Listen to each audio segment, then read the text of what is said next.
She studied it by the candlelight that burned from iron stands around her, wax dripping like stalactites. She was quiet for a long moment. A bead of perspiration began to trace my back, and I felt anxious until she grinned, her yellow teeth gleaming in the firelight. "Yes, I am unchanged. What a relief." She laughed, but the sound was far from reassuring. My blood hummed with warning. I gathered my supplies, tucking them into my leather satchel, eager to be gone. I couldn't judge the time of day since Mazarine had the curtains drawn, but I sensed that afternoon was waning. I needed to get home. "A magician and an artist," Mazarine mused, admiring my sketch of her. "An artist and a magician. Which one do you desire to be more? Or perhaps you dream of learning Devaya magic and combining the two. I would indeed like to see an enchanted drawing of yours someday, Clementine." I hefted the satchel strap onto my shoulder, standing halfway between her chair and the double doors. I didn't want to say that she was right, but she had an uncanny sense of reading people. She had also watched me grow up in this town. Since I was 8, my father had instructed me in Avertana magic, a defensive magic that lent its strength to spars and duels. We often faced spells bent by malicious intent, which made for dangerous and unpredictable situations, such as the new moon nights. And I liked Avertana more for those things, but I also had started thinking of the other 2 studies of magic, Metamara and Devaya, but Devaya in particular.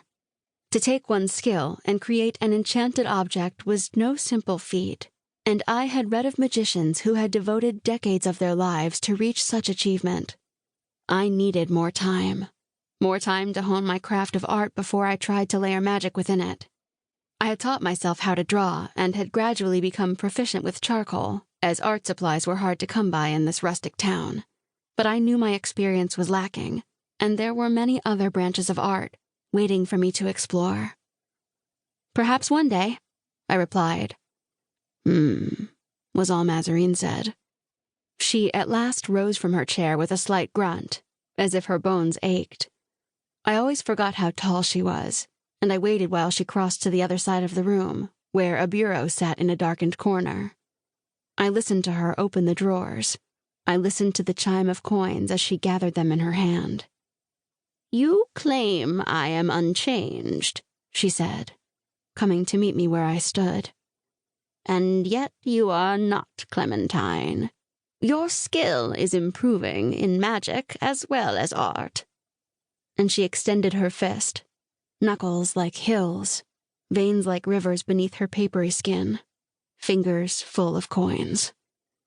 I turned up my palm, and she paid me double, more than she had ever bestowed upon me before. "This is very generous, Miss Thimble." "Your father and that housekeeper of his who looks after you may not like me, but you are the only one in this town who does not fear me, and I reward such valor." I held her gaze, hoping my wariness wasn't shining like ice within me. "Let me walk you out," Mazarine said with a sweep of her arm. "The day grows old, and you must prepare for tonight."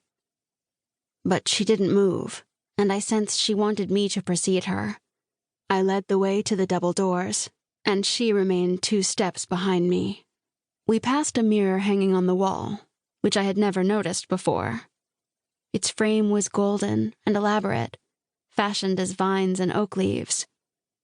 I saw my reflection, a girl with a smudge of charcoal on her chin and thick copper hair that refused to be tamed by a braid. My gaze began to shift to the doors when I caught a glimpse of what walked behind me. Not Mazarine. Not the elderly woman I had drawn multiple times. She was something else, tall and broad-shouldered, her face creased and jagged like rocks, with a long nose that hovered over a thin, crooked mouth. Her skin was pale, and her hair was still silver, but it was long and wiry, and threaded with leaves and sticks and thorny vines as if she had risen from a forest. 2 horns crowned her head, small and pointed.